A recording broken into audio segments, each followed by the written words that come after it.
ቀጥል ክርስቲያን። ኦኬ ያ ምንድነው ብዙ ጊዜ ሙስሊም ኡስታዞች ይሄንን ቶፒክ በግልጽ ሲያብራሩት አይታይም በነገራችን ላይና የመጀመሪያው ሰው አዳም እንዴት ወደቀ የሚለውን ነገር ሲናገሩ ሰምታችኋቸው ከሆነ ብዙ ጊዜ ደጋግሞ የሚናገሩት ነገር ምንድነው? እኛ አዳም ባጠፋው እኛ ምን አገባ። ከዚህ ውጪ የተሻለ ጥልቅ የሆነ ማብራሪያና ዳሰሳ ሲሰጥበት ሰምተን አናውቅም። በቃ እኛ ምን አገባን። አያገባችሁም ነው የኛ ጥያቄ። ደግሞ የመጀመሪያው ሰው አዳም ባጠፋውና በተሳሳተው ምንም የማያገባችሁ ከሆነ እንግዲያውስ ለእናንተ ብዙ ጥያቄዎች አሉን ማለት ነው። እኛ ምን አገባን አይደለም መልሱ። ወይ አይዘር አታውቁትም፣ አለበለዚያ እስልምናችሁን ሙሉ ለሙሉ የሚድድ ስለሆነ ማለት ነው። ጥልቀት ትንሽ ጠለቅ ብላችሁ ብታብራሩት ቀጥታ እስልምናን ሐሰት የሚያደርግ አስተምሮ ስለሆነ የሰው ልጅ እንዴት ወደቀ የሚለው ከዛ በኋላ ደግሞ እንዴት ነው መዳን ያለበት ወደሚለው ስለሚመጣ ይሄ ደግሞ እስልምናን ሙሉ ለሙሉ ዜሮ ያደርገዋል። ይሄን ደግሞ አይደለም ያው ትንሽ ሊከብዳችሁ ይችላል ሙስሊሞች፣ አይደለም እናንተ ትላልቆቹ ኡስታዞችና ሼኮች የሚባሉት መሻይኮች እንኳን ይሄንን ነገር በጥልቀት ሲያብራሩት ሰምተን ስለማናቅ ማለት ነው። ደግሜ እንዳልኳችሁ እኛ ምን አገባን በአዳም ባጠፋው ነው። አዳም እዛ አጥፍቷል፣ እሱ በራሱ ይጠየቃል። እኔ ምን አገባኝ በሱ። ከዛ አንጻር ስለሆነ ብዙ ጊዜ ስትናገሩ የምንሰማችሁ ነገረ ድህነት ደግሞ ወሳኝ ጉዳይ ስለሆነ የመጀመሪያው ሰው አዳም እንዴት ተሳሳተ? እንዴት ወደ ምድር ወረደ? ለምን ወረደ? በምን ምክንያት ወረደ? ፍርዱስ ምንድን ነበረ? የሚለውን ነገር ከቻላችሁ ታስረድናላችሁ ማለት ነው። ካሊድ ሜቢ ገብቷል። ካሊድ ቀጥል። ያው እኔ የገባሁት የሆነ ትንሽ ለጥያቄ ነው እና ምሳሌ ሁሌም ከታችሁኝ እያዳመጥኳችሁ ነበር። ማለት ለጥያቄ ነው እንጂ ማለት ትንሽ ጥያቄ ስላለኝ ጥያቄ ቆየሽ ቶፒኩ ላይ አሁን ጥያቄ እናንተ ቶፒክ ነካ አድርጉትና ሙስሊሞች አሁን የገባችሁትም በኋላ ለምትገቡትም በክርስትናው ሳይድ ያላችሁን ጥያቄ መጨረሻ ላይ እንደተለመደው እንቀበላለን። የቤታችን ሕግ እንደዛ ስለሆነ ማለት ነው።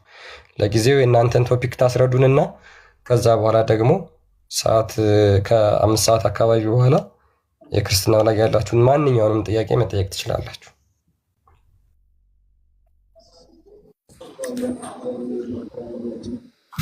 ኦኬ፣ ሌሎች ስላሉ ቀጥሉ። ኢብራሂም ሙሐመድ ሞቤ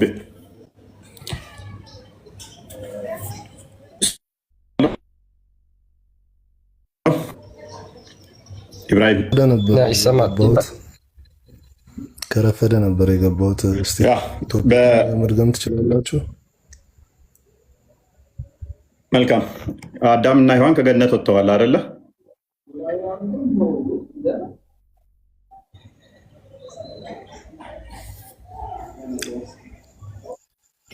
ኦኬ፣ አንተ ለምንድን ነው ከገነት የወጣው?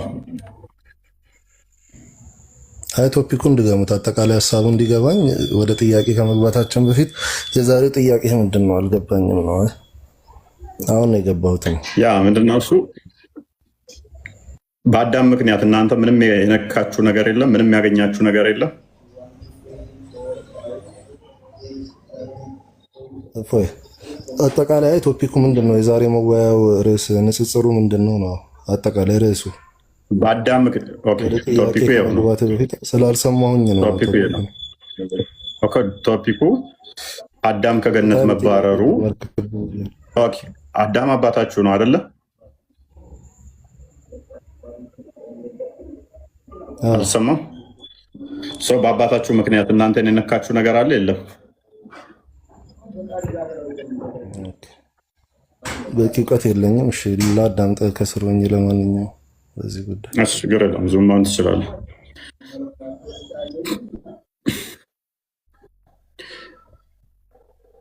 ሎክ እኛ በአዳም ምክንያት ሞት ደርሶብናል ብለን እናምናለን። ሞት ደርሶብናል። አዳም አባታችን እንደመሆኑ የእሱ ጉስቁልና ለእኛ ደርሷል። ሞት ወደ እኛ መጥቷል ብለን እናምናለን። ሙስሊሞችስ በአዳም ምክንያት ምንም አልደረሰባችሁም ወይ? አዳምስ ምንድን ነው የደረሰበት? በማጥፋቱ ምን ገጠመው? ምንስ አገኘ? ይህንን ሙሀብ ነው የሚለው ሙሄ ይሰማል።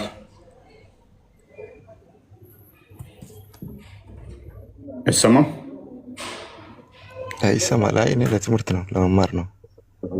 መልካምስ ዊዝ ዩ ሳይድ ኦኬ። ክርስቲያን ነህ?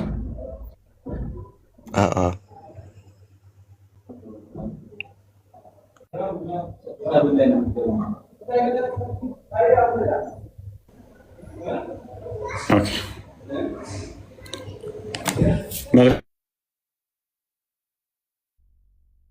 ይህ አብዛኞቹ ለመማር የገቡት ኤንዌስ እንደዛ ከሆነ እሺ፣ እኛው እንሂድበት ማለት ነው። በገነት ውስጥ ምን ነበር አዳም? እንዴት ነበር አዳም? በእኛ አይ ቲንክ አንዴ ክፈተው ክርስቲያን ዘፍጥረት ምዕራፍ 2 ላይ አስቀድሞ የተነገረው አለ። በእኛ ዘፍጥረት ምዕራፍ 1 ላይ ገዥነትን ከተሰጠው በኋላ በቃ ችግር የለውም ሙስሊሞች መማር ትችላላችሁ፣ የምታውቁት ብቻ መመለስ ትችላላችሁ። ይማሩ እንደውም ሎክ ዘፍጥረት ምዕራፍ 2 ላይ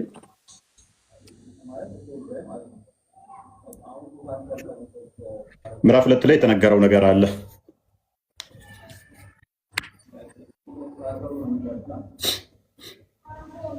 ቁጥር 17 አካባቢ 17 እግዚአብሔር አምላክም አዘዘው ሁሉ ትበላለህ፣ ነገር ግን መልካምና ክፉን ከሚያሳውቀው አትብላ። እቺ ትእዛዝ ነች። የመጀመሪያዊቱ ትእዛዝ ለሰው ልጆች ለአዳም የተሰጠችው ትእዛዝ እቺ ነች። ምክንያቱም የተሰጠበት ምክንያት ደግሞ አዳም ገዢ ተደርጎ ተሾሟል። የገዥነት ስልጣን ተሰጥቷል። አዳምና እዚህ ጋር አዳምና ሔዋን አሉ፣ እዚህ ጋር ደግሞ እግዚአብሔር አለ፣ በመሀል ደግሞ ፍጥረታቶች አሉ። ስለዚህ ለአዳም ይህንን የገዥነት ስልጣን እግዚአብሔር ሰጥቶታል፣ መልኩን ሰጥቶታል፣ ስልጣን ሰጥቶታል። ገዢ እንዲሆን ለፍጥረታቱ ማለት ነው። ገዢ እንዲሆን ስልጣን ሰጥቶታል። ስለዚህ ስልጣን ከሰጠው ስልጣን ተሰጥቶታል። ከስሮነች ተማሪ ስልጣን ተሰጠው። ምንድነው እሱ? አዳም በፍጥረታት ላይ ገዢ ሆኗል ማለት ነው። ገዢ ከሆነ ደግሞ እሱ በተመሳሳይ ለፍጡራን መገዛት ለፈጣሪ መገዛት መቻል አለበት። ለፈጣሪ መገዛት መቻል አለበት። ለፈጣሪ እንዲገዛ ደግሞ ህግ ያስፈልጋል። ይሄንን አታድርግ የምትል ህግ ታስፈልጋለች። የመጀመሪያዊቱ ህግ እቺ ነች፣ አትብላ የምትል ማለት ነው። አትብላ። አብዛኞቻችን አሁንም ከእውነት መንገድ የምንርቀው ወደ ተሳሳተ መንገድ የምንሄደው በሆድ ምክንያት ነው። የፈለገ ብለፋ የፈለገ ብሰራ አብዛኞች ኃጢአትህ ለሆድህ ነው፣ ለሆድ ነው ማለት ነው። ሰው አዳምና ሔዋንም አትብላ በምትለው ህግ ለፈጣሪያቸው እንዲገዙ ታዘው ነበረ። ሁሉን ትበላላችሁ ተብለው ተፈቅዶላቸው አንዲትን ብቻ በመጠበቅ ለፈጣሪ ተገዢ መሆናቸው ማሳየት ነበረባቸው። ነገር ግን መልካምና ክፉን ከሚያሳውቀው ዛፍ አትብላ፣ ከእርሱ በበላ ቀን ሞትን ትሞታለህ። ከፈርገው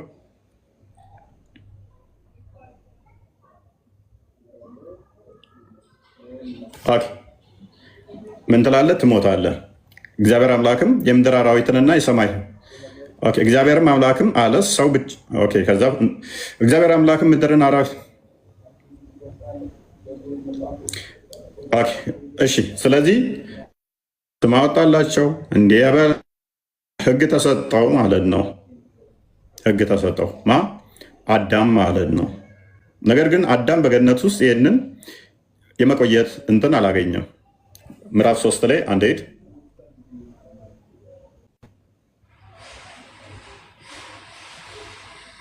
ምዕራፍ 3 ላይ ሉክ ምዕራፍ 3 ላይ እባብ በእግዚአብሔር አምላክ ከተፈጠረ ከምድር አውሬ ሁሉ ይልቅ ተንኮለኛ ነበረ።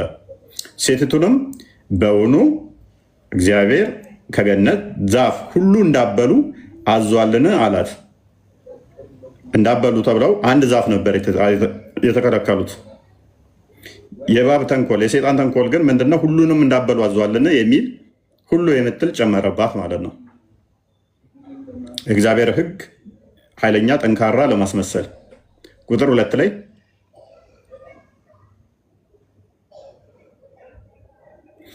ነገር ግን ከገነት መካከል ካለው ዛፍ ፍሬ እግዚአብሔር አለ እንዳትሞቱ ከእርሱ አትብሉ አትንኩትም አለን። ምን አትንኩት አትብሉ አለን። አትብሉ ነው ያላቸው እግዚአብሔር።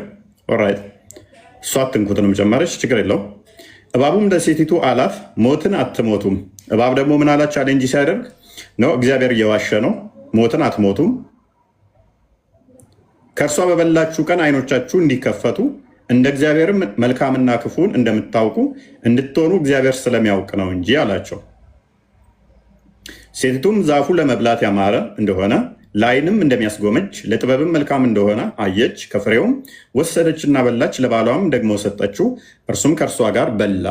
ስለዚህ አትብሉ የተባሉትን በሉ ማለት ነው። ሕግ ተጣሰ ማለት ነው። የመጀመሪያዊቱ ሕግ አንድ ብትሆን እሷም ተጣሰች። በማን ምክንያት? በአዳምና ሔዋን የተሰጣቸውን ባለመጠበቅ ምክንያት በላች። ሰባትን ትቀጥለዋለህ ወይ? ሰባትን ቀጥለዋለች፣ ችግር የለም። የሁለቱም ዓይኖች ተከፈቱ፣ እርሷም ራቁታቸውን እንደሆኑ አወቁ። የበለስንም ቅጠሎች ሰፍተው ለእነርሱ ለራሳቸው ግልድም አደረጉ። ስለዚህ አሁን ልክ እንደበሉ ምን ሆኑ? ጸጋቸው ተገፈፈ። በጸጋ የተሸፈኑ ነበሩ። ራቁት ሆነው አይተፋፈሩም ነበረ። ህፍረት የለባቸውም ነበር። ኢሚዲየትሊ በበሉባት ቅጽበት ላይ እግዚአብሔር ጸጋ ተለያቸው ማለት ነው። ከእግዚአብሔር ጸጋ ተለዩ። ራቁትነታቸው ታወቃቸው፣ ህፍረት ተሰማቸው። ምክንያቱም አሁን የጥፋተኝነት ስሜት ኢሚዲየትሊ ገንዘብ አደረጉ ማለት ነው። ሴጣን ወደ እነሱ ኢሚዲየትሊ ገባ ማለት ነው። የእግዚአብሔር ቅዱሱ መንፈስ ትእዛዙን በመናቃቸው በማቃለላቸው ጸጋው ከነሱ ተገፈፈ። እነርሱም ቀኑ በመሸ ጊዜ እግዚአብሔርን አምላክን ድምፅ ከገነት ውስጥ ሲመላለስ ሰሙ። አዳምና ሚስቱም ፕሊስ ቆይ አንዴ። እነርሱም ቀኑ በመሸ ጊዜ የእግዚአብሔርን አምላክ ድምፅ ከገነት ውስጥ ሲመላለስ ሰሙ። አዳምና ሚስቱም ከእግዚአብሔር ጋር ከአምላክ ፊት በገነት ዛፎች መካከል ተሸሸጉ። እግዚአብሔር አምላክም አዳምን ጠርቶ አለው፣ ወዴት ነህ አለው። አላስደነገጠውም። ይበል ምንድን ያደረገው? የት ነህ? ያ የእግዚአብሔር ቃል በገነት የጠራው በአዲስ ኪዳን ክርስቶስ የሚመጣው ነው። እግዚአብሔር ቃል ስግው ቃል በገነት ሲወድቅ የፈለገው ለንስሐም የጠራው በአዲስ ኪዳን በስጋ ይመጣል። እርሱም አለ በገነት ድምፅህን ሰማሁ፣ ራቁቴንም ስለሆነው ፈራሁ ተሸሸኩም አለው። ፈራሁኝ ተሸሸኩኝ። እግዚአብሔር አለው ራቁትህን እንደሆንክ ማን ነገረ? ከእርሱ እንዳበላ ካዘዝኩ ዛፍ በውኑ በላህ አለው። ስቲል ኮንፌስ እንዲያደርግ እያደረገው ነበረ። ንስሐ እንዲገባ እያደረገው ነበረ።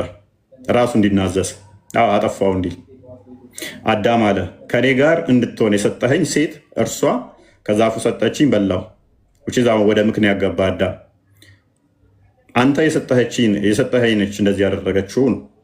ጥፋቱ ያንተ ነው። ባሰጠኝ ኖሮ አልበላም ነበር። ጥፋቱን ወደ ማን አደረገው? ወደ ሔዋንና ወደ እግዚአብሔር አደረገው። ሰው ከገደልክ በኋላ ለምን ሰው ገደልክ ሲባል እከሌ ግደል ብሎኝ ነው ብትል ጥፋተኝነትን ነፃ አያደርግህም።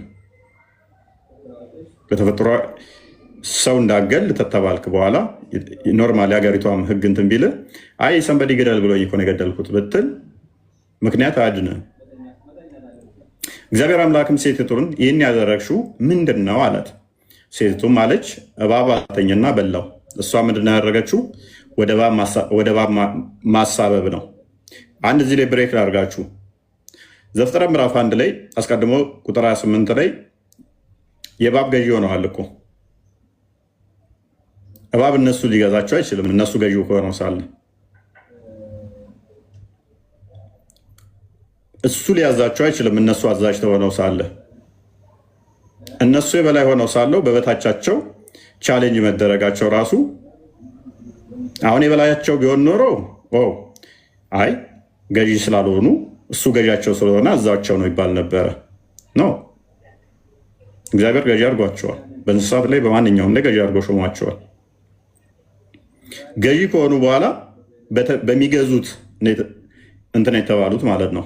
አይ ገዢ ስላደረገ ለእሱ መገዛት ስላለብን እሱ እንደዚህ ያለንም ማድረግ ግዴታችን ስለሆነ ብለው እንኳን ምክንያት ማቅረብ አይችሉም። ኢቭን ማይናገረው ድምፅ አውጥቶ ሲናገር መጠርጠር ነበረባቸው። ሴጣን ቀጥታ አይደለም የመጣባቸው፣ በእባብ ልብ አድሮ ነው የመጣባቸው። ከመቼ ወዲያ ነው አንተ መናገር የጀመርከው ብለው ቻሌንጅ ማድረግ ይችሉ ነበረ። አንተ ከመቼ ወዲያ ነው ማውራት የጀመርከው ብለው ቻሌንጅ ማድረግ ይችሉ ነበረ። ሌላ እሱም ማድረግ እንኳን ባይችሉ፣ እሱም ማድረግ እንኳን ቢከብዳቸው፣ ኦኬ እኛ እግዚአብሔርን እንድንሆን እየመከርከን ነው። አንተ ራስህ እኮ አልሆንክም። አንተ ዘላለማዊ ሳትሆን፣ አንተ እግዚአብሔርን ሳትሆን እኛ እንድንሆን ለምን? አንተ ገዢ ሳትሆን ተገዢ ሆነ ሳለ እኛን ገዢ እንዳትሆኑ ፈርቶ ነው ለምን ትለናለህ? አንተ አትሆንም ነበር? ቀድሞ መጠየቅ ይችሉ ነበር፣ አልጠየቁም። ስለዚህ በዚህ ምክንያት ኃጢአት ገባባቸው ማለት ነው። ሔዋን ቀርባ በላች፣ ለባሏም አበላችሁ። ምክንያት አያድንም። አዳም ወደ ሔዋን ቀሰረ፣ ሔዋን ወደ እባብ ቀሰረች። ምክንያት አያድንም። ስለዚህ ፍርድ መጣባቸው ማለት ነው። ፍርዱ መጣባቸው። ስለዚህ ይሄ ፍርድ ምን አመጣ? ቁጥር 19 አድርገው።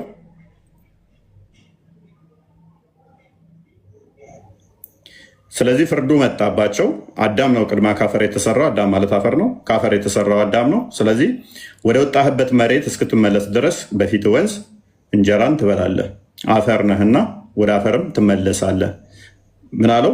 አፈር ነህ፣ ወደ አፈር ትመለሳለህ። ስለዚህ መጀመሪያው ስሪት አዳም ከአፈር ስለሆነ ወደ አፈር መመለስ አለበት። ወደ አፈር ይመለሳል ማለት ነው። አዳምም ለሚስቱ ሔዋን ብሎ አወጣላት፣ የሔዋን እናት ናትና ይቀጥላል ከዛ በኋላ። ስለዚህ ከዚህ በኋላ የሚመጣው ታሪክ ምን ይሆናል? አሁን ዘፍጥረት ምዕራፍ 4 ላይ እንዳደርገው ከዛ በኋላ አዳም ከገነት ከወጣ በኋላ የሚወልዳቸው ሁሉ በእርሱ መልክ ይሆናሉ። አሁን አዳም ሚስቱን ሔዋንን አወቀ፣ ጸነሰችም፣ ቃየልንም ወለደች። እርሷም ወንድ ልጅ ከእግዚአብሔር ዘንድ አገኘች። ምን? አዳም ሚስቱን ሔዋንን አወቀ፣ ጸነሰችም፣ ቃየልንም ወለደች። እርሷም ወንድ ልጅ ከእግዚአብሔር አገኘሁ አለች። ደግሞም ወንድሙ አቤልን እያለ ይቀጥላል። ስለዚህ ከዛ በኋላ የሚወልዳቸው ሁሉ በእርሱ መልክና እንትን ይሆናሉ ማለት ነው። ምዕራፍ 5 አድርገው ሰማን። አዳምም የትውልድ መጽሐፉ እያለ ይቀጥላል። የትውልድ መጽሐፉ እግዚአብሔር አዳም በፈጠረበት ቀን በእግዚአብሔር ምሳሌ ያደረገው ወንድና ሴት አደረገ፣ በፈጠራቸው ባረካቸው፣ ስማቸውን በፈጠረበት ቀን አዳም ብሎ ጠራቸው እያለ ከዛ በኋላ ከወጣ በኋላ የአዳም ትውልድ ይቀጥላል። ነገር ግን አዳም በሱ መልክና አምሳል ስለሚወልድ ከዛ በኋላ ማንኛውም የሚወለዱት ምን ይሆናሉ ማለት ነው? የቅጣቱን ባህሪ ተካፋይ ይሆናሉ ማለት ነው። ይቆራርጣል። የኔ ነው የሚቆራርጠው ማለት ይሰማል። ኦኬ። በተመሳሳይ ይሄ ታሪክ ሱራ 7 15 አንድ ያድርገው።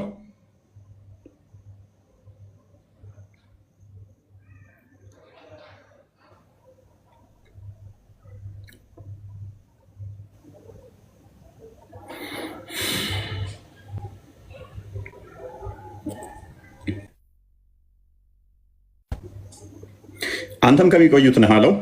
ሱራ 5 ስንት ነው? 7 ስንት ነው? ኦኬ ከቁጥር 10 አድርገው እስኪ ዘወር እንየው ታሪኩን።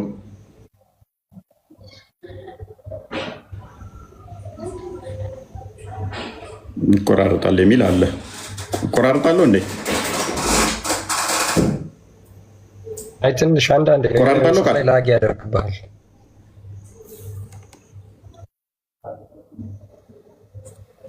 እኔ ቃል እኮ ገስ ስለምን እንደሚገባ አይገባኝም። አይመልስም።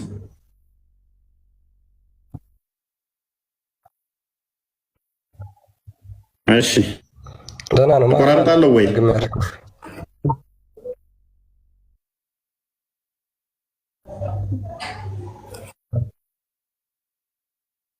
እሺ ክርስቲያን ቀጥል። እሺ ክርስቲያን ቀጥለው። ኦኬ ላንብብላቸው። ሱራ 7 ያው እንግዲህ ይሄ ታሪክ በእስልምናው ምንድነው ያለውን ነገር ደግሞ የክርስትናውን አሁን ስላየ ነው ቶፒካችን እስልምናው ላይ ስለሆነ ማለት ነው። ሱራ 7 ቁጥር 10 ጀምሮ በምድር ላይ በእርግጥ አስመቸናችሁ በእርሷም ላይ ለእናንተ አንዴ መሐመድ ሚሳርክ በምድር ላይ በእርግጥ አስመቸናችሁ በእርሷም ላይ ለእናንተ መሪያዎች አደረግንላችሁ ምስጋናችሁ በጣም ጥቂት ነው። በእርግጥ ፈጠርናችሁ ከዚያም ቀረጽናችሁ ከዚያም ለመላእክቶች ለአደም ስገዱ አልን ወዲያውም ሰገዱ ኢብሊስ ሲቀር ከሰጋጆቹ አልሆነም ብሎ ይናገራል። ቁጥር 11 ላይ ማለት ነው።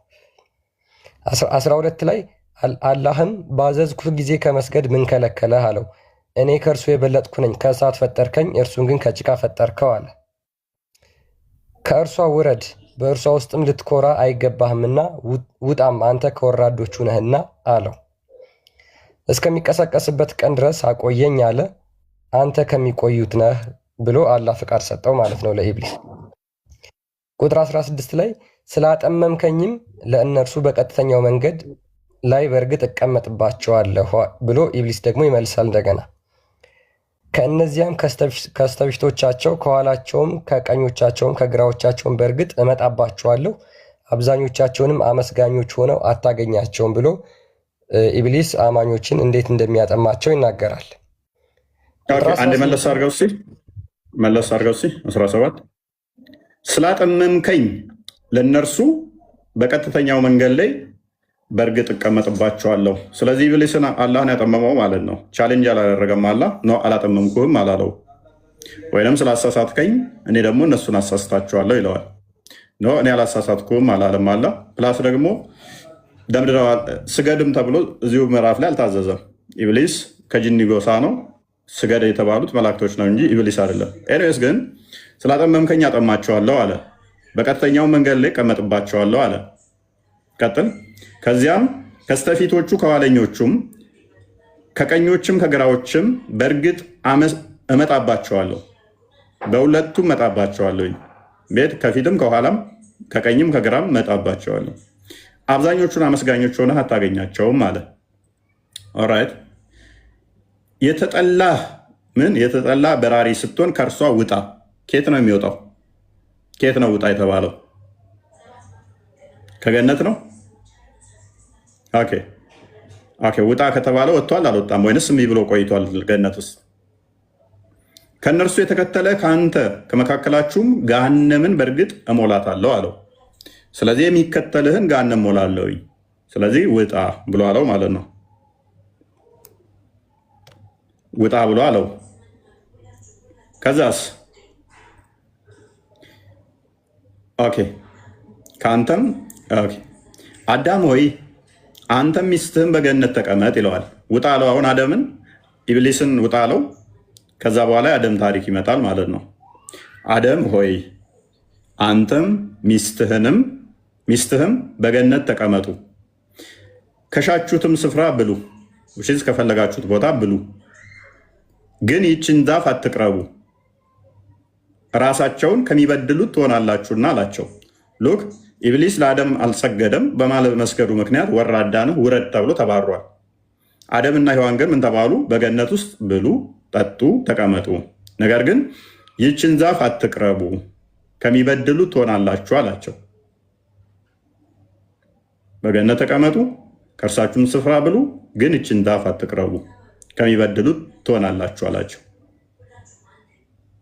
ቁጥር 20 ላይ ሎክ ዘፍጥረት ምዕራፍ 3 ላይ ካያችሁ ወደ ዛፉ አትቅረቡ የሚለው የሴጣን ንግግር ነው እንጂ እንትን አልነበረም። ኤኒዌይስ ሴጣንም ከፍረት ገላቸው የተሸሸገውን ለነሱ ሊገልጥባቸው በድብቅ ንግግር ጎተጎታቸው።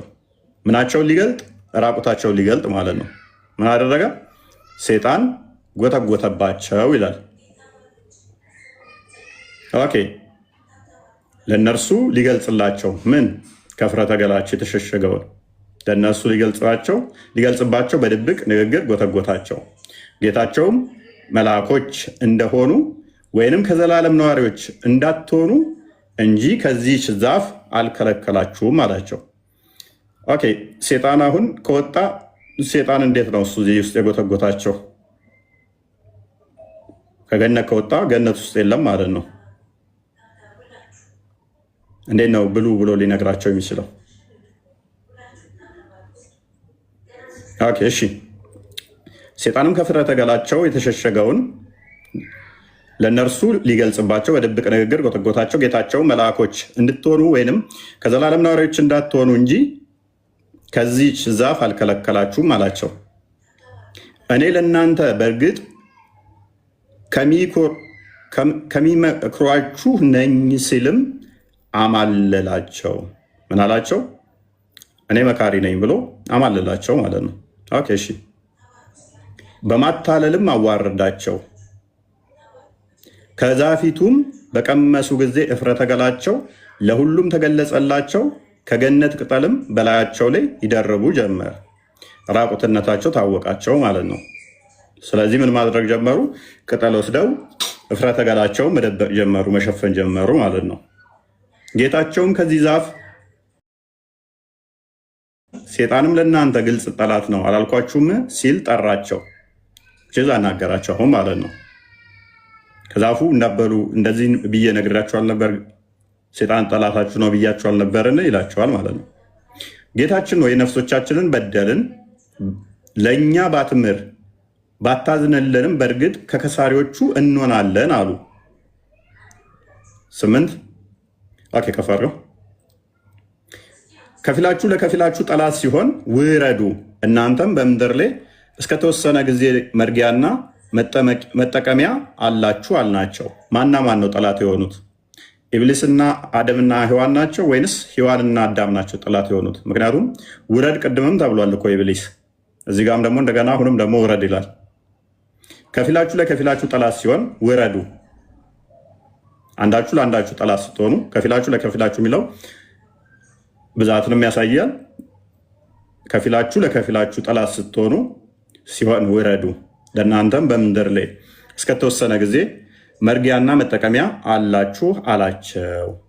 በእርሷ ላይ ትኖራላችሁ፣ በእርሷም ላይ ትሞታላችሁ፣ ከእርሷም ውስጥ ትወጣላችሁ አላቸው ማለት ነው።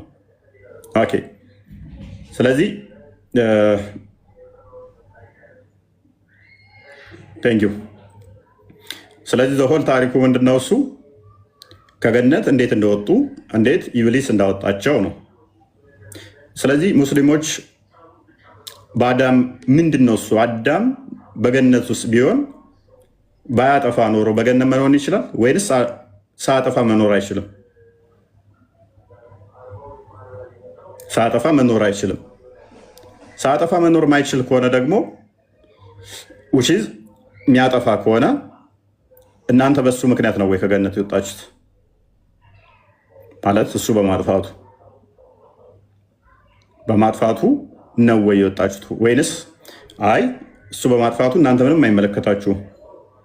ምንም አይመለከታችሁ ከሆነ ደግሞ ለምን ምድር ላይ የሆናችሁ ታዲያ?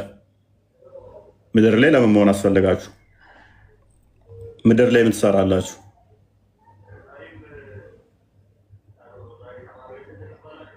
ኦኬ ክርስቲያን ቀጥላ እንደ ሆነ አምጣ።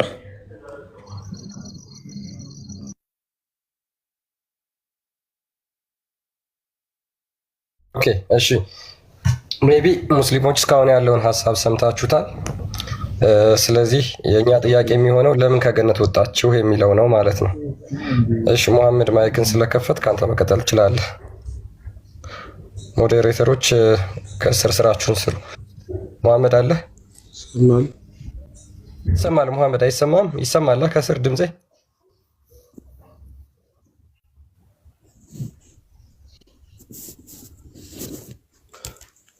መሐመድ ከኮ እያወራ ነው ግን እየተሰማው አይደለም የኔ ይመስለኛል።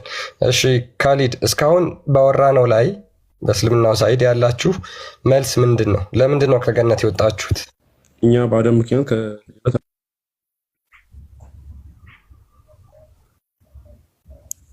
ቀጥል ከገነት የወጣማ አደም እኛ በአደም ምክንያት ከገነት አልወጣንም።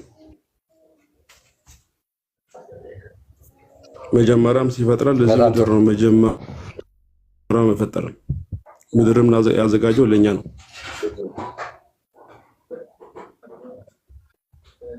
ኦኬ ስለዚህ ወደ ምድር የመጣኸው ማለትም ወደ ምድር ታጥር ክርስቲያን መጀመሪያም ያው ሲፈጥረው ወደ ምድር እንደሚመጣ ፈጣሪ ያውቃል። እውቀት ስለ እውቀት አይደለም እየጠየቅን ያለው። ፈጣሪ አሁን ያውቃል ምናምን ሳይሆን ሁሉን ነገር ፈጣሪ እንደሚያውቅ እናውቃለን። ነገር ግን ሰው በተሰጠው ነገር አስቀድሞ ገነቱ ስለተፈጠረ ማለት ነው እንደዛ ስለምታምኑ፣ ስለዚህ የነበረውም ጊዜያዊ አደም ቆይ አንዴ ችግር የለውም ማስረጃ ታመጣለህ። ዘላለማዊ ገነት አልነበረም። ስለዚህ ዘላለማዊ ገነት ደግሞ ኃጢአት የለም። አደም ለምንድን ነው ከገነት የወጣው?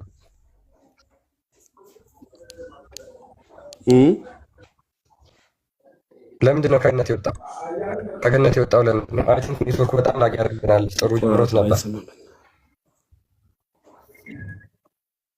ያ በቃ አስተካክል። ኔትወርክን ማድረግ አይቻልም።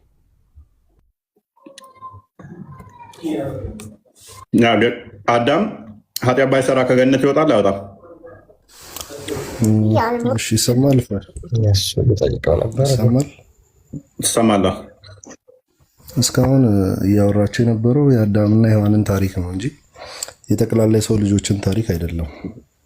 እኛ የምናውቀውም የምንጠየቀውም በምድር ላይ ከተፈጠርንበት ጊዜ ጀምሮ ያውም ከተፈጠርንበት የአዳም ልጅ ነው አይደለም? የአዳም ልጅ ነው አይደለም? አዳም የት እንደወለደ ማተር ያደርጋል። ልጅ ነኝ። አትረብሽ ሚት አድርገህ። ስለዚህ አዳም የት እንደወለደ ማተር ያደርጋል ማለት ነው።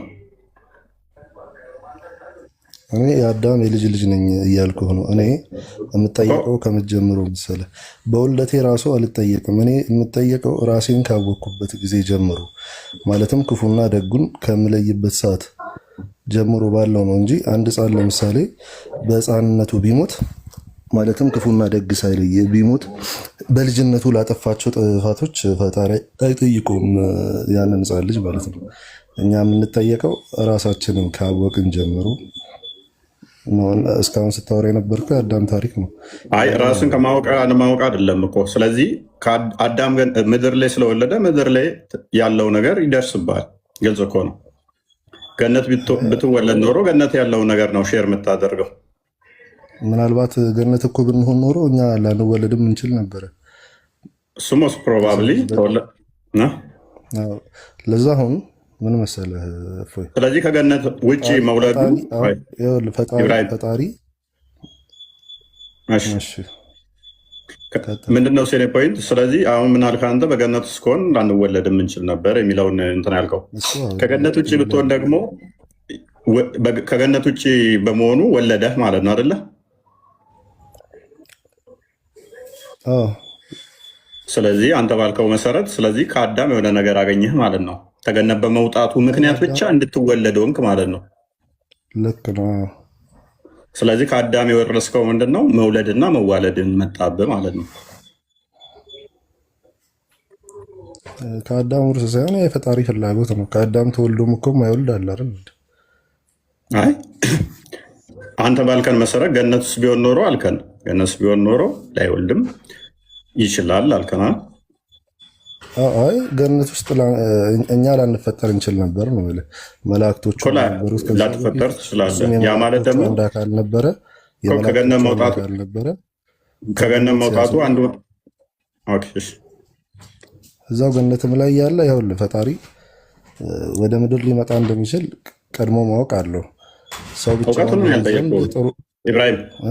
እኔ ስለ እውቀት አይደለም፣ እውቀት ሳይሆን ሼር የምታደርጋቸው ነገሮች አሉ አይደለ? አዳም አባት እንደመሆኑ መጠን በገነት ውስጥ ምን ነበር የገጠመው? በገነት ቢሆን ምን ነበር የሚያገኘው? አይታወቅም። ያ ያልተኖረ ህይወት ነው።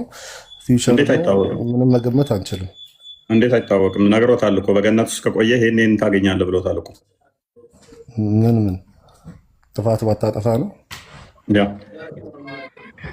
ጥፋት እንደሚያጠፋም ያውቃል እኮ ነው የምልህ። እንደዛ ከሆነ ስለዚህ ጌም እየተጫወተ ነበር እያልከኝ ነው አንተ ደግሞ። እንደዛ ከሆነ ማውራት ያለብን የለም። ከምን አንጻር መሰለህ ኢብራሂም፣ አሁን ምን መሰለህ የአዳም ዕዳ አለብህ ነው ብትለኝ አንተ ኖ ስለ ዳውቶ እና ቅድሚያ አንተ እያልከኝ ያለው እኔ አውቃለሁ አያውቅም ጥያቄ አይደለም። አያውቅም የሚል አርጉመንት ስላልሰራው ማለት ነው። ምክንያቱም ያልጠየቅኩህን ከመለስ አስቸጋሪ ነው። እኔ ያልጠየቅኩህን ነገር አንተ መመለስ ከሆነ አሁን አላህ አደም እንደሚያጠፋ ያውቃሉ ምናምን እያልኩ ጥያቄ ጠይቄ ቢሆን ኖሮ ምላሽ ትክክል ይሆን ነበር። እስካሁን ድረስ አላህ ያውቃል አያውቅም ብዬ ያልጠየቅኩ። ስማ ማውራት አንዴ ተራንጠብቅ ኢብራሂም። አሁን ግልጽ ይመስለኛል የአዳም የልጅ ልጅ መሆኔን አልካድኩኝም። ግን ከአዳም ስለዚህ አዳም የልጅ ልጅ መሆን እንደዚህ እያልኩ ያለሁት ምንድነው? እሱ አዳም በገነት ውስጥ ቢሆን ኖሮ የሚያገኛቸው ጥቅሞች አሉ አይደለ? ለራሱ ነው እሱ ለኔ አይደለም።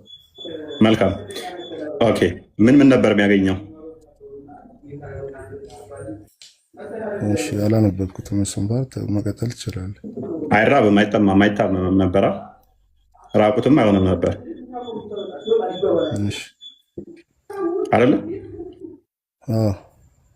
ስለዚህ አሁን ከገነት ሲወጣ ግን እነኚህ ሁሉ ይደርሱበታል። እነኚህ ሁሉ የደረሱበት ለምንድን ነው? ከገነት በመውጣቱ። አንተ ምን አጥፍተህ ነው አንተ እነኚህ የሚደርሱብህ ካለ? በምድር ላይ በመወለዴ ነው። ስለዚህ በምድር የወለደህ ደግሞ ማን ነው? አዳም። ያው በአዳም በኩል የልጅ ልጅ ሆኜ መጣሁኝ። ስለዚህ ምድር ላይ ስለወለደ እነኚህ ሁሉ እሱ ላይ የደረሱት አንተ ላይ የደረሰ ማለት ነው። መራብ፣ መጠማት፣ መድከም፣ ራቁት መሆን። ስለዚህ እኛም እያምን ያለ ነው ይሄንን ነው። ለእሱ ቅጣት ነው፣ ለእሱ በቅጣት መልክ ነው ያ ነገር የሆነ። አንተ ግን ሼር አደረግከው። አንተ ግን የእሱ ሼር አደረግከው፣ ባህሪ ያደረግከው አንተ ባህሪ ያደረግከው። ለእኔ የሰው ልጅ ፈጣሪ ሲፈጥር መንገድ አድርጎ የፈጠረበት የመንገድ ሁኔታ ስለሆነ በዛ መንገድ መፈጠሬን ነው የማውቀው። ምናልባት ለአዳም እንደ ቅጣት አይደለም። ከአዳምና ከሔዋን አንተ የተለየ ፍጥረት ነህ እንዴ? ወይንስ የነሱ ልጆች ነው? እኔ በገነት የነሱ ዘር ነህ አይደል? የነሱ ዘር ነህ በገነት አለ። ኖ ሎክ ራስ ምን አልከ መሰለህ? ቆይ ምን አልከ መሰለህ? ራስ እነኚህ ሁሉ እንደነኩ ተማመንናል። እነኚህ ሁሉ ደግሞ የነኩ ምድር ላይ መወለድ ነው። ምድር ላይ እንድትወለድ ደግሞ አዳም ምድር ላይ ስለወለደ ነው። ሌላ ምንም ነገር የለም። አዳም ምድር ላይ ከወለደ እሱ ላይ የደረሰው ነገር ሁሉ አንተ ላይ ደርሶባል። ምንም ድናይ ብታደርግም ኢብራሂም፣ ምንም ብክድም እሱ ከገነት ከወጣ የሚያገኛቸው በሙሉ አንተ ላይ ደርሰውባል። አሁን እንዴት የመቀበል አይምሮውን ጉዳይ ሜይ ቢ እንትን ለማለት ጉዳይ ካልሆነብህ በስተቀር በገነት ካለ አዳም አይራብም። አንዴ ሐዲሱ ቁርአኑን አንዴ ከፈተው ክርስቲያን ሱራ 2 ላይ 34 ጀምሮ ቁርአኑን አንዴ ነው።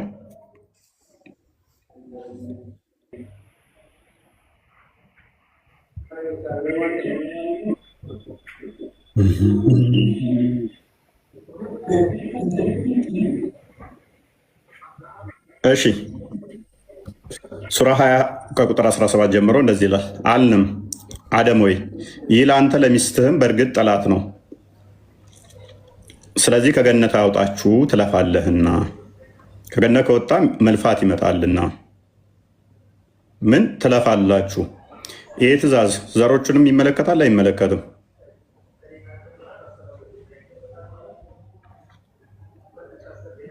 ኢብራሂም አንበባ እንደ አለም አደም ሆይ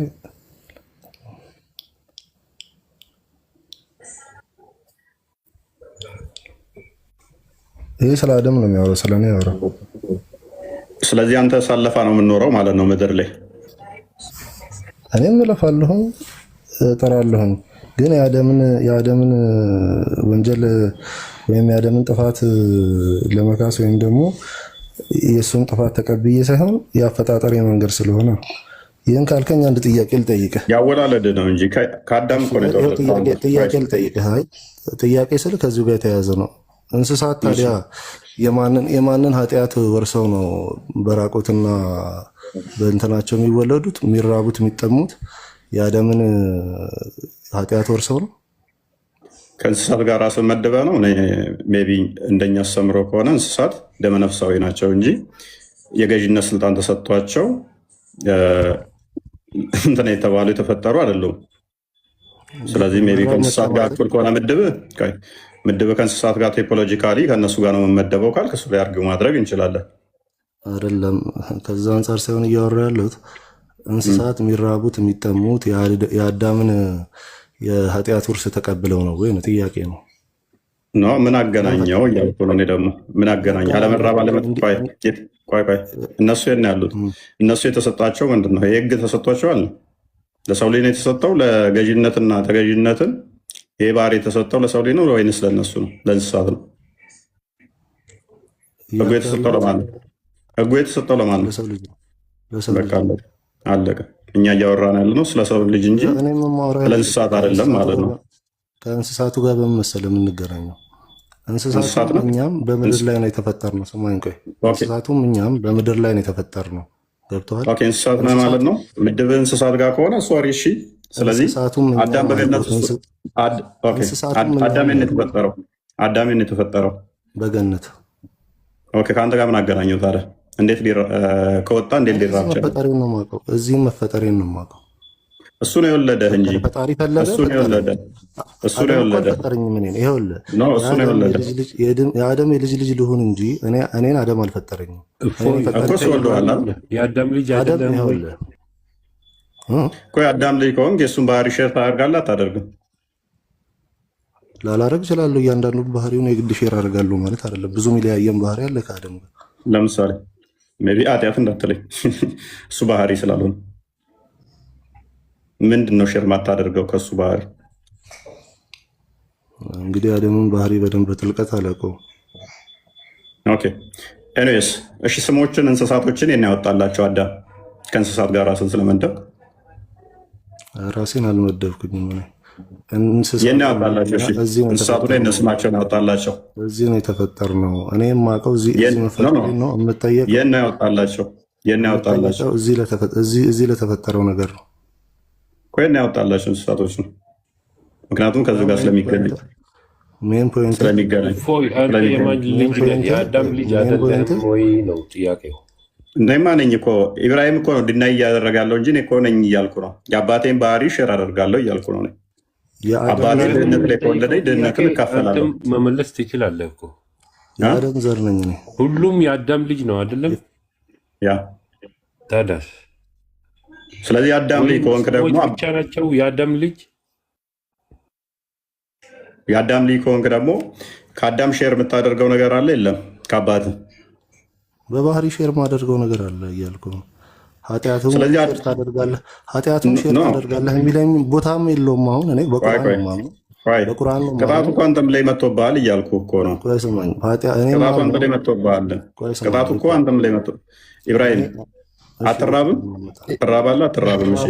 እጠማለሁ። አባትህ ግን አዳም አይራብም። ቆይ አዳም የሰውነት ባህሪ ተሆነ አዳም ለምን አይራብም ነበር? ካለ በገነት ካለ አይራብም እኮ መላክ እያለ አዳም መላክ ነበር እንዴ? ሶሪ በገነት መላክም በለው ብቻ በገነት እያለ ስለ እሱን አላቅም።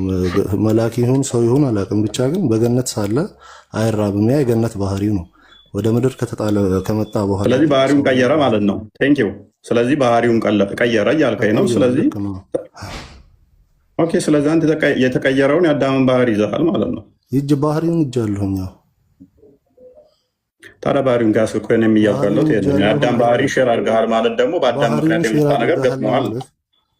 ባህሪውን ሼር አድርገሃል ማለት አባይ አደም አትብላ የተባለውን ዕፀ በለስ ስለበላ አሁን እኮ አልከኝ እኮ ራስህ ገነት ውስጥ የነበረው አዳምና ምድር ላይ ያለው አዳም ይለያያሉ ካልከኝ እኔ የምድራዊውን አዳም ነኝ ካልከኝ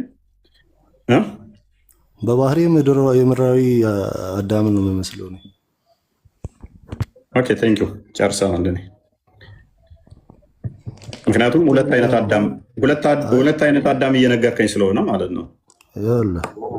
ከጥፋት በፊት የነበረና ቆይ ከጥፋት በፊት የነበረ አዳም አለ፣ ከጥፋት በኋላ የነበረ አዳም አለ። ስለዚህ እኔ ከጥፋት በኋላ ያለውን አዳም ነው የምመስለው እያለን ነው። ያው ያንን አላውቀውም ጭራሽ ማለት ነበር። አሁን ለምሳሌ ይሄ ማለት ምን ማለት ነው? ኤክስ የሚባል ሰውዬ ነበረ፣ ጤነኛ ነበረ። ነገር ግን በሆነ በሽታ ታመመና ልጅ ወለደ። የሚወልደው ልጅም ከዛ በኋላ የዛ በሽታ ሼር አደረገ፣ አባቱን በሽታ ማለት ነው። ልጁ ምንድነው? እሱ አባትህ በሽታው ከተያዘ በኋላ ያለውን ሰውዬ ነው ወይንስ ተበሽታው በፊት ነው?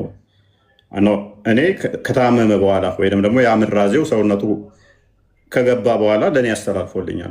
እኔ ከአባቴ ጋር መመሳሰለው በሽታው ከተያዘ በኋላ ነው። ለዛ ፖይንቱ በሽታው ከመኖሩ በፊት ሳይሆን ከታመመ በኋላ እኔ በቁርአን ነው የምመራው። ቁርአን ኢብራሂም እስኪ አንድ ቀለል ያለ አዳም ባጠፋው ጥፋት ኢብራሂም ትጠየቃለህ የሚለኝ ፓርት የለውም። ነገርከኝ። አሁን ባልኩህ እኮ ከታመመ በፊት የነበረው አዳም አይደለሁም አልከኝ። መሳሰላለን አልካድኩም። ከታመመ በኋላ ያለውን ግን ሼር አድርጌዋለሁ አልከኝ።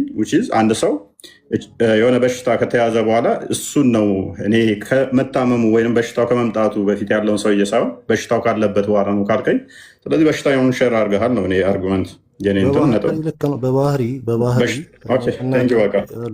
የሌሎቹን እንስማቸው እስኪ።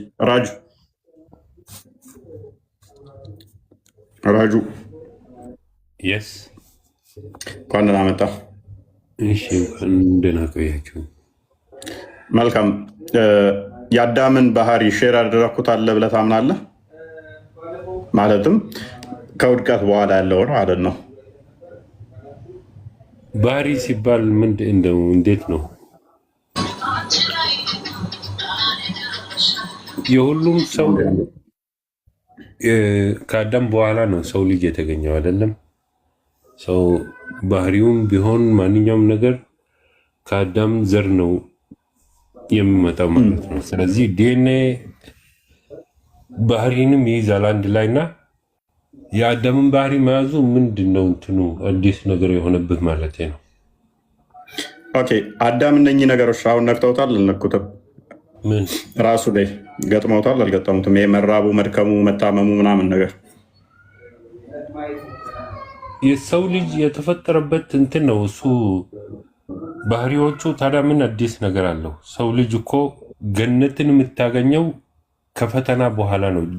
ገነት ማለት ምንድን ነው? አንደኛ በነፃ የሚገኝ ነው ወይስ ለፍተህ ተፈትነ የምታገኘው ነገር ነው? ኦኬ አዳም ምን ተፈትኖ ነበር ገነት የነበረው? እሱ መጀመሪያ የተፈጠረበት ቦታ ነው። ኦኬ ገነት የተፈጠረበት ቦታው ነው ወይንስ በጸጋ ያገኘው ነው? የተፈጠረበት ቦታ ነው። ስለዚህ መኖሪያው ነው ማለት ነው።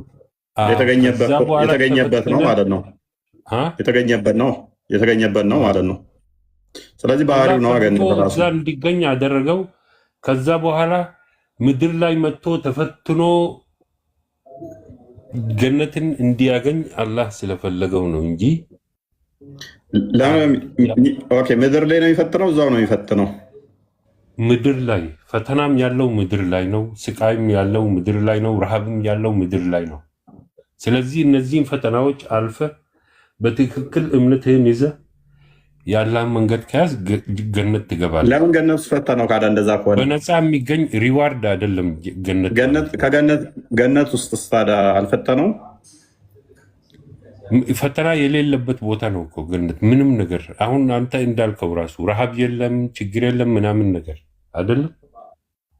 የፈተና ነው ምድር ነው። ምድር ላይ አምጥቶ ፈትኖ ያንን ፈተና ያለፈ ያንን ሴጣን እንዴት ሊያሳስተው ቻለ? ሴጣን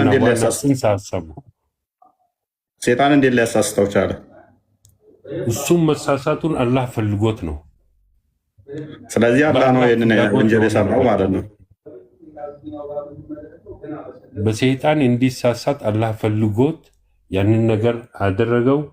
በስህተቱ ተምሮ ከዛ በኋላ ምድር ላይ እንዲኖር እንዲወልድ አላህ ስለፈለገው ያ ነገር ሆነ ማለት ነው። ከዛ በኋላ የሰው ልጅ ገነትን የሚወርሰው ፈተናዎችን አልፎ ረሃብ። ስለዚህ አሳሳቱ አላህ ነው ማለት ነው።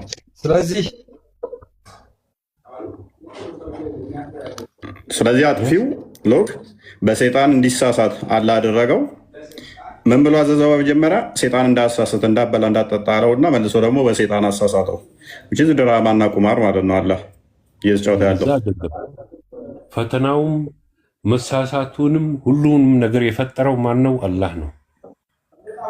በቃ ሰው ልጅ እንደሚሳሳት ግን ስለዚህ አላህ ራጁ ይሰማል የኔ ድምፅ። ስለዚህ አላህ እዚህ ጋር ከገነት ሰይጣን አያወጣችሁ ብሎ የተናገረው፣ ስለዚህ አላህ እዚህ ጋር ከገነት አያወጣችሁ ብሎ እየተናገረ የነበረው ውሸቱን ነበር ማለት ነው። እውነትና ትክክለኛ ነገር ነው። ግን የሰው ልጅ እንደሚሳሳትና ስህተት እንደሌለበት ለማሳየት ነው። በቃ ፍጹም የሆነ የለም። እዚህ ጋር ከገነት አያወጣችሁ ብሎ ነግሮታል አይደል? መጀመሪያ እሱ ማስጠንቀቂያ ነገር ለማስገንዘብ ነው እንጂ ሰው ልጅ እንደሚሳሳት እና ተሳሳች እንደሆነ ለማሳየት ነው። አደም የሰራው ደግሞ ጥፋት እንጂ ገነት እንደዚህ ሊቆይ ጥፋት አይደለም። የሚባል ሳይሆን ሰው መሆኑን የሚያሳይ ነው። ሰው ፐርፌክት አይደለም።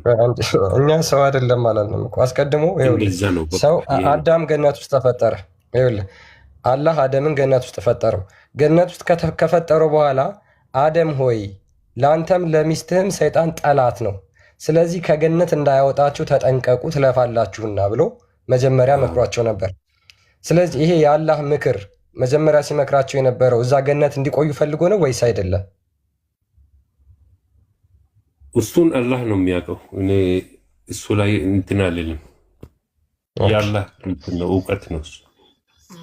እኛ የምናውቀው አዳም ተሳሳተ፣ ሰይጣን አሳሳተው፣ ከገነት ወጣ፣ ምድር ላይ መጣ። ምድር ላይ ችግር፣ ረሃብ፣ ሁሉንም ነገር አሳለፈው፣ ወለደ። ልጆቹም ወደ እስልምና ተጣራ፣ እስልምናን አስተማረ። ወደ ቀጥተኛው መንገድ አስተምሮ ይህንን መንገድ የያዘ ጀነት ያገኛል፣ ይህንን መንገድ የሳተ ደግሞ ወደ እሳት ይሄዳል የሚለውን ነገር ግልጽ አድርጎ አስተምሮ ቀጥተኛ እስልምና ላይ አቆይቶ ነው የሞተው አደም። ራጁ ምን እስልምና ትላለህ? ምንም በሌለበት ሃይማኖት ላይ ብቻውን የነበረን ሰውዬ እስልምናን አስተማሪ ይላል። ብቻውን የነበረን ሰውዬ ሙሐመድ ያለው ሙስሊሞች ነበሩ፣ ሁሉም ነቢያቶች ማለት ነው። እሱ ያንተ ተረት ተረት ነው የሚሆነው። እኔስ ለጊዜው እሱን እናቆየውና ስለዚህ ተገነት እንድወጡ አላህ ምክንያት ሆኗል። አላህ ምክንያት መሆኑ ሳያንስ ደግሞ ሴጣኑ ወደ ሰዎች የሚያስጠጋው አላህ ነው አይደለ? ስለዚህ ያስጠጋበት እንዲያሳስቱ አደረገ ማለት ነው። እዛ ጋር ቅድም እንትን ያለው ነበረ፣ በቀጥተኛው መንገድ ላይ ቆምባቸዋለሁ፣ አሳስታቸዋለሁ፣ አጠማቸውም አለ ያለው አላህ ፈቀደለት፣ አሳካለት ማለት ነው። አንተ ሙባልከን መሰረት። ስለዚህ አሁን አንተ የአዳም ልጅ ነህ አይደለ ራጁ? አዎ። አዳም ከገነት ሲባረር መራብ፣ መጠማት፣ መሞት፣ መድከም፣ መታመም፣ ራቁት መሆን እነኚህ ነገሮች ገጥመውታል አይደለ? አንተ እነኚህ ነገሮች ይገጥመዋል አይገጥመውም? እኔንም አንተንም እየገጠመን ነው። ሰው ልጅ በጠቅላላ ያለበት ባህሪ ነው። ይሄ በገነት ቢሆን ኖሮ ግን ይገጥመው ነበረ? በገነት ቢሆን ይገጥመው ነበረ? ገነት ውስጥ ይሄ ነገር የለም እኮ። ቦታው ራሱ ከዚህ ነፃ ነው ገነት። አንተን በገነት ቢወልድህ አዳም ይሄ ይደርስብህ ነበር? ገነት ውስጥ መወለደን አላህ ስላልፈለገ ነው ወደ ምድር ያመጣው አዳምን። ስለዚህ አዳምን አምጥቶ መወለድም አይሆንም እኮ ገነት ውስጥ እንዳትወለድ ካደረገ በኋላ እነኚህ ሁሉ እንዲደርሱብህ አደረገ ማለት ነው። አዎ ይሄ ፈተና ነው። ገነትን የማገኝበት ፈተና ይሄ ነው። የምድር ላይ ያለውን ፈተና ከተወጣው ወደ ገነት ይገባለሁ ማለት ነው። በነፃ የሚገኝ ቦታ አይደለም ገነት። ምንድን ነው ልዩነቱ? ተፈትነ መግባትና ሳትፈተን መግባት። የአላህን ትዕዛዝ ማክበርና አላህ ያዘዘውን ነገር ሰርተ ከዛ በኋላ ያንን ነገር ከፈጸምኩ በኋላ የምታገኘው ሪዋርድ ነው። ገነት ማለት የምትሸለመው ቦታ ነው። እንደዛ ከሆነ ታዲያ ለምን አደምን በመጀመሪያውኑ ውጭ አያደርገውም ነበር ታዲያ? አደምን ለምን ውጭ ሳያደርገው? እንደዛ ከሆነ በመጀመሪያውኑ ለምን ማዘዝ አስፈለገ? እንዲያታደርግ እንደዚህ አድርግ ብሎ ለምን ማዘዝ አስፈለገው? አንተ እንዳልከን መልሶ በሴጣን አሳስቶ የሚያስወጣው ከሆነ ራሱ እንደዚህ የሚያደርገው ከሆነ ለምንድን ነው ገነት ውስጥ አደምን መፍጠር ያስፈለገው?